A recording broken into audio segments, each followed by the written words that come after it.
Are you aggressive in a confrontation? Or are you aggressive in everyday life in the way that you speak?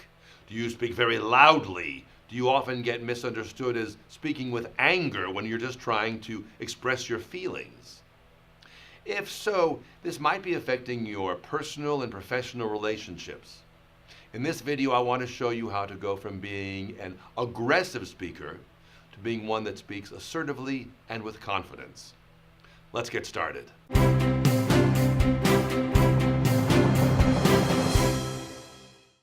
I recently had a client who runs a business and gives presentations, talks to other heads of companies, and in doing so he's very passionate and excited about what he does. However, he gets mistaken for being aggressive. People say, "Why are you so angry?" When his intention was never to be angry, his intention was simply to get his point across. What was he doing? Well, he was speaking loudly. So his voice was louder than what was considered the norm. Secondly, he was very physical. His body was tense, and he was using his hands a lot in his body and speaking very much like that. And thirdly, he spoke quickly. So his voice was raised and very loud and speaking quickly, and this tension was going on.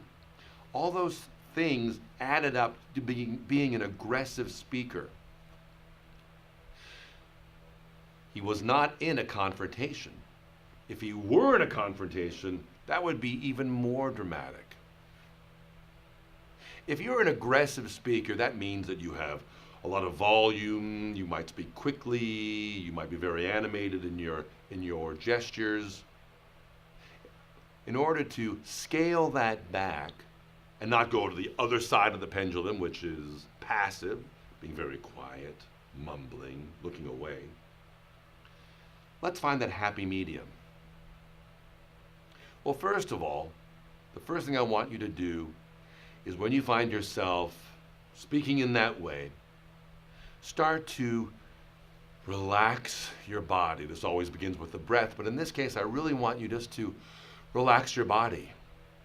So right now, try this. Tense your whole body up. Just tense it all up. Tighten every part of your body, even your face, and then let it go.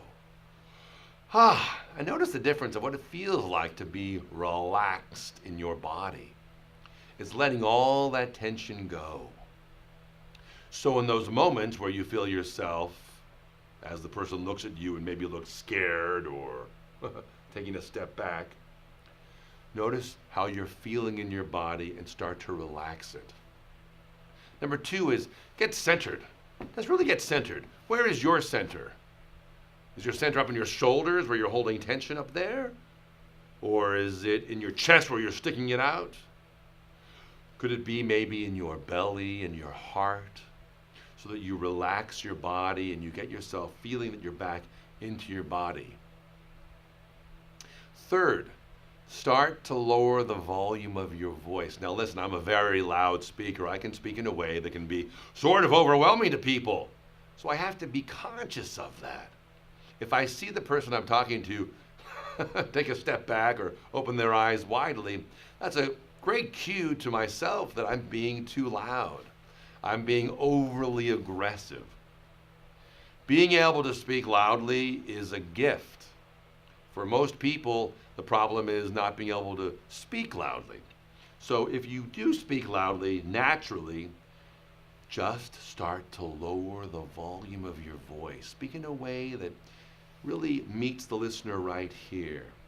It's the difference between being on a big Broadway stage or being in a black box theater. Speak in a way that's in the black box theater where they're close to you, they can hear you. Even think about the tone of your voice.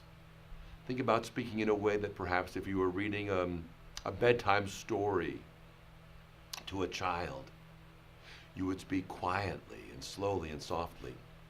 All these things will help you go from being an aggressive speaker to being a more assertive, less aggressive, confrontational type of speaker. I want to end with this. All of these ways of speaking are valid. The question I have for you is, how is it working in your personal and professional life? Do you find that you're alienating people and you wonder, I wonder what happened in that conversation, they were so taken aback? Are you sabotaging friendships because people feel that you're too overbearing? Are you not making that sale at work because, again, the client backs up from you? All of these are avoidable if you start to look at the common denominator, which is yourself. Under all these different circumstances, how is it that you act that might be having an effect on people? Now, I'm not saying that you have the power to make people do certain things, but you can be in alignment with the way that you speak, the way that you think, and the way that you feel, so that you have a better opportunity, a better chance of making those things happen. If you like this video, please give me a thumbs up and subscribe to my channel.